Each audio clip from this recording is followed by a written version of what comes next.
Tabea, halo saudara semua, saatnya Anda menyimak berita Ambon bersama saya, Agi Kurnia Sandi. Sejumlah berita menarik akan kami sajikan untuk Anda dan berikut 3 berita utama hari ini. Tuntut sejumlah oknum guru yang memberi dukungan kepada pelaku asusila terhadap siswinya di proses etik, warga, serta organisasi kepemudaan, geruduk kantor Dinas Pendidikan dan Kebudayaan Seram bagian Timur.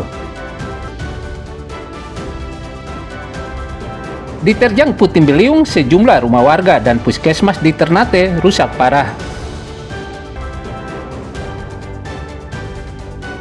Pelarangan penjualan pakaian bekas impor oleh Menteri Keuangan Purbaya Yudi Sadewa membuat pedagang pakaian bekas di Ambon resah.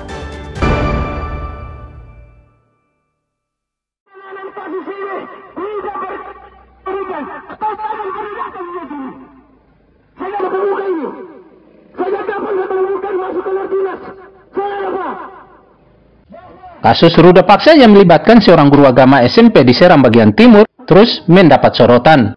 Kali ini datang dari puluhan massa yang tergabung dalam LSM dan organisasi kepemudaan se-Kabupaten Seram bagian Timur dengan mendatangi kantor Dinas Pendidikan dan Kebudayaan Seram bagian Timur. Kedatangan para pedemo untuk melakukan protes kepada Dinas Pendidikan dan Kebudayaan menyusul dugaan dukungan moral sejumlah oknum ASN guru kepada pelaku kasus pencabulan yang kini sedang melakukan upaya pra-peradilan atas penahanannya. Pasalnya, tindakan sejumlah oknum ASN tersebut mencederai rasa keadilan dan menyakiti perasaan korban dan keluarganya. Pedemo sempat bersitegang dengan petugas saat memaksa masuk menemui Kepala Dinas Pendidikan dan Kebudayaan Afiuddin Rumakai, namun dihalau petugas di depan kantor dinas.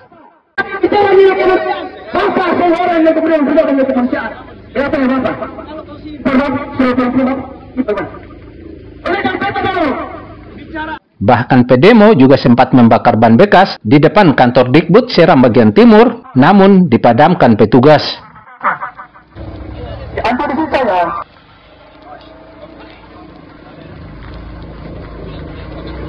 Menanggapi tuntutan para pedemo, Kepala Dinas Pendidikan dan Kebudayaan Seram bagian Timur Afiuddin Rumakai berjanji akan memberi sanksi tegas kepada ASN yang memberi dukungan moral kepada pelaku kasus asusila itu.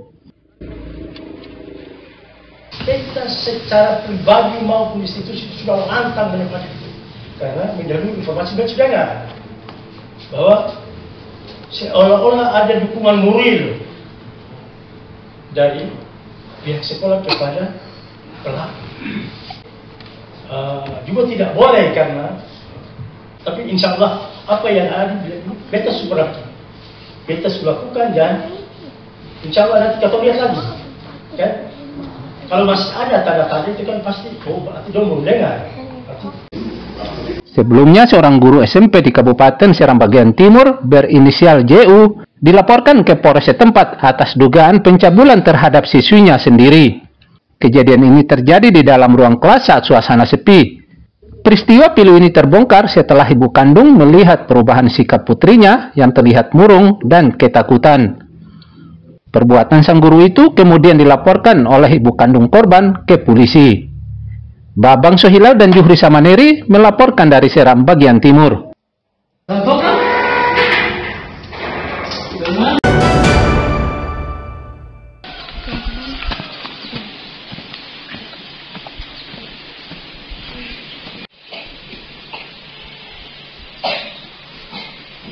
Lapor, bendera siap. Nuansa Hari Pahlawan 10 November 2025 juga terasa di pedalaman Kecamatan Elpa Putih, Seram bagian Barat. Seperti yang dilakukan ASN siswa, kepala desa, serta mahasiswa KKN dengan upacara bendera. Upacara peringatan Hari Pahlawan ini dipimpin oleh Camat Elpa Putih, Godlief Eugene Korputi.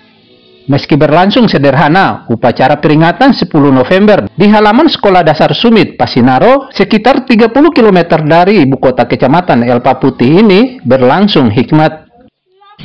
Dalam kegiatan Hari Pahlawan tahun ini, yang baru pernah dilaksanakan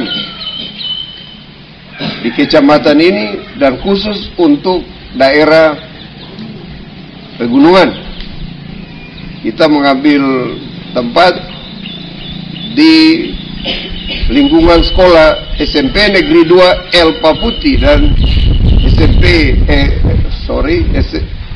SMP Negeri 2 El Paputi dan SD Sumit Pasinaro. Diharapkan kegiatan ini bukan sekadar peringatan saja, namun punya manfaat untuk mengedukasi elemen bangsa, termasuk di pedalaman, untuk mengenang jasa pahlawan yang sudah memerdekakan negara ini, seperti Patimura dan lainnya. Ongen Pesireron dan Juhri Samaneri melaporkan dari Seram bagian Barat. Menginginkan kita, mulai.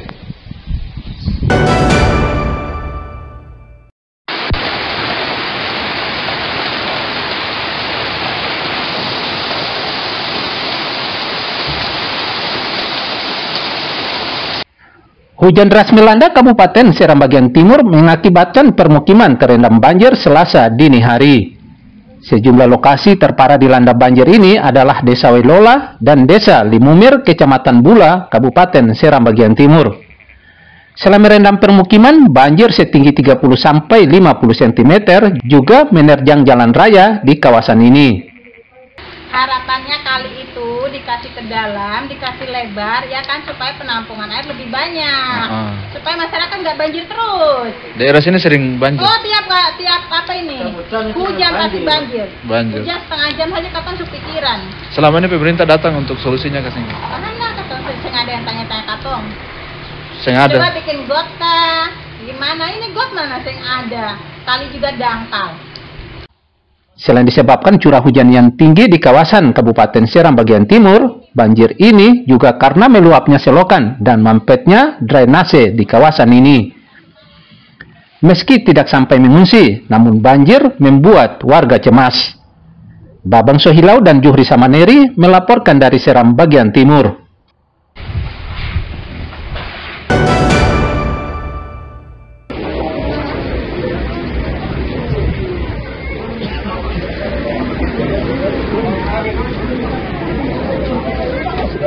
Hujan deras disertai angin puting beliung yang melanda kawasan kota Ternate sejak Senin pagi hingga siang mengakibatkan sejumlah rumah di 3 kelurahan, yakni Kelurahan Dolarisa, Togolope, dan Kelurahan Fagudu, kota Ternate rusak. 3 rumah di kawasan ini rusak parah dengan kondisi atapnya terangkat dan tersisa puing bangunan rumah. Selain rumah, puskesmas juga mengalami kerusakan. Puting beliung ya. Beberapa rumah di Kelurahan Pulau Iri terdampak, yaitu ya, satu unit rumah di Kelurahan Dolarisa yang rusak berat, total atapnya hilang. Kemudian ada lagi satu rumah di Kelurahan Togolope dan satu rumah lagi di Kelurahan Fagudu. Tidak ada korban jiwa dalam puting beliung ini, lantaran para korban terlebih dahulu menyelamatkan diri. Kerugian material akibat bencana ini mencapai ratusan juta rupiah. BPBD Kota Ternate telah menurunkan bantuan bagi warga terdampak bencana. Tiar dan Juhri Samaneri melaporkan dari Ternate.